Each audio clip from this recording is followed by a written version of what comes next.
through time. How have we developed the technology we have today for space travel?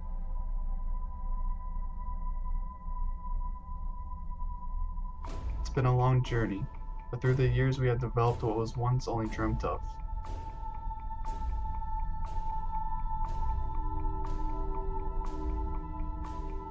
It all started with an idea. A fantasy created from ancient times.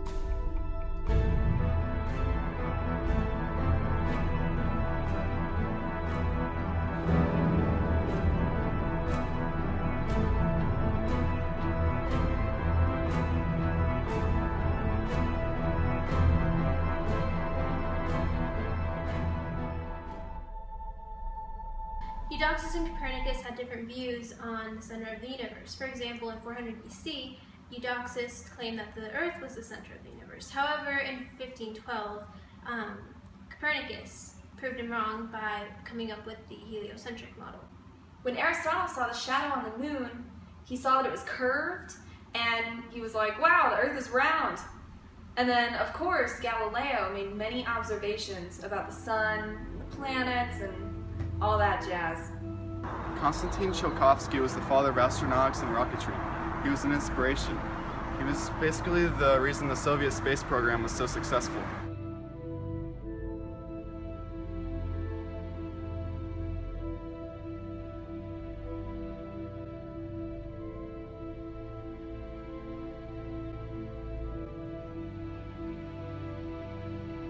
After World War II was won, the space race began between Soviet Russia and the United States.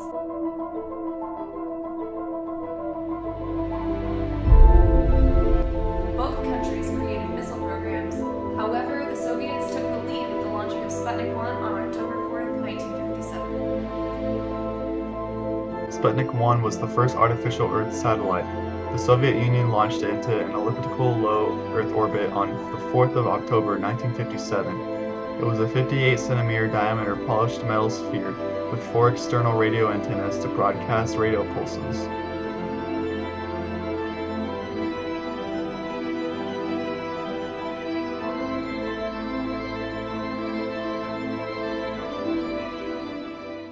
In 1959, the USSR launched Luna 1, which was the first spacecraft to hit the vicinity of the moon.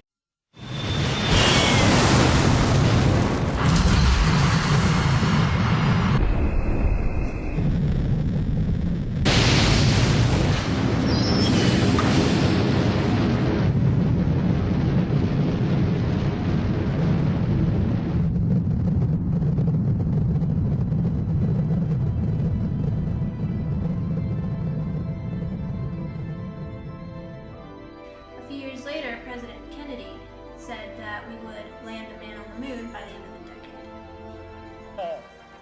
Its conquest deserves the best of all mankind. We choose to go to the moon. We choose to go to the moon.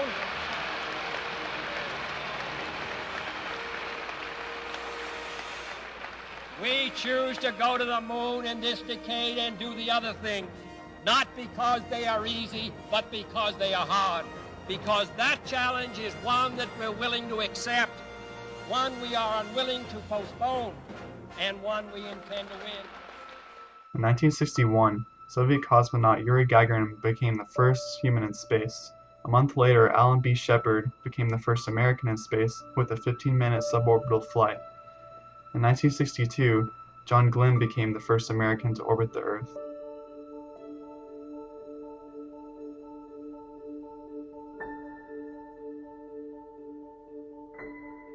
In 1969, President John F. Kennedy's objective was accomplished when Neil Armstrong and Buzz Aldrin became the first humans to ever walk on the surface of the moon. You're on the ground. You got a bunch of guys about to turn blue. We're breathing again. Thanks a lot. Okay, Neil, we can see you coming down the ladder now. I'm at the foot of the ladder.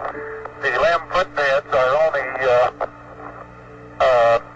impressed in the surface about 1 or 2 inches. I'm going to step off the limb now. That's one small step for man, one giant leap for mankind. news is so great you can't believe it. I believe it, Charlie. It's raining, John. Look at it go, would you, Charlie? You got all your steering, it's great. Oh, this is going to be some kind of different ride.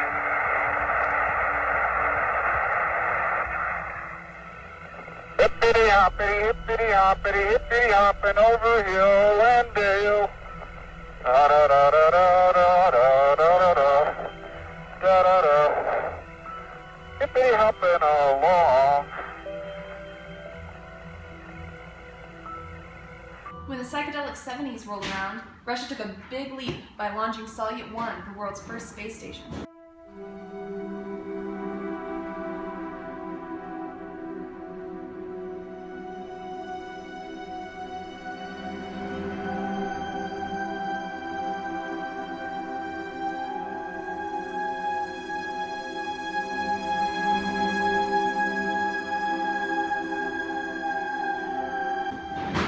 In 1977, Voyager 1 and Voyager 2 were sent out to study outer space.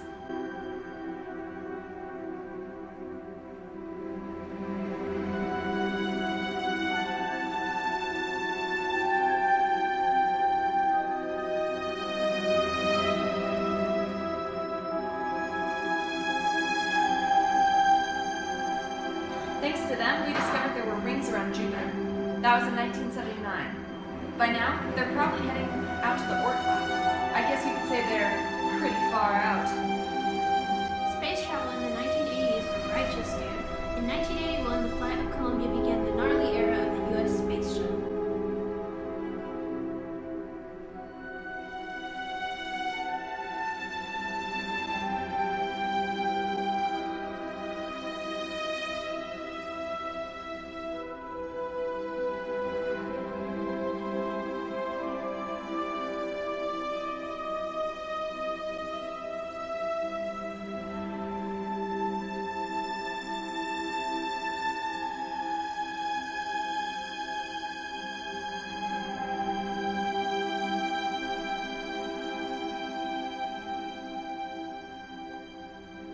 However, 5 years later, sadly, the Space Shuttle Challenger exploded 73 seconds into flight, killing 7 of its crew members.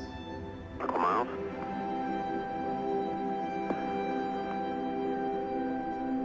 Engines throttling up, 3 engines now at 104%. Challenger, go at throttle up.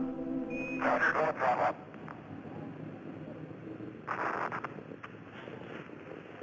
One minute, 15 seconds. Velocity 2,900 feet per second. Altitude 9 nautical miles. Downrange distance 7 nautical miles.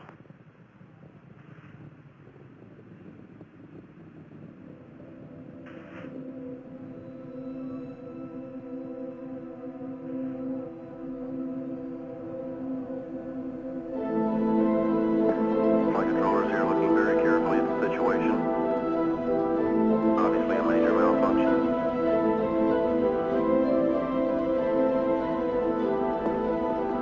We have no downlink.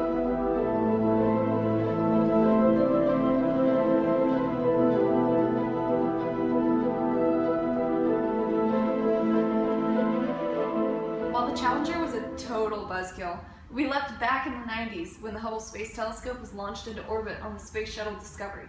Sojourner, a U.S. rover, explored Mars and its geology in 1997. And finally, in 1998, the International Space Station was established.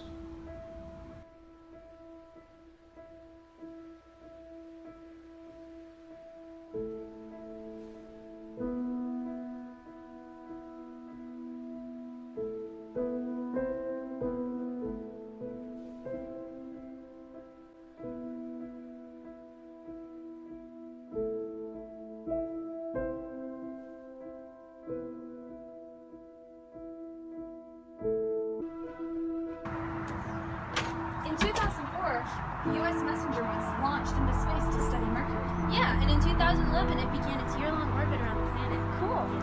Hey! Did you guys know that as of 2004, Virgin Galactic now accepts reservations for suborbital flight? Sweet! Sweet.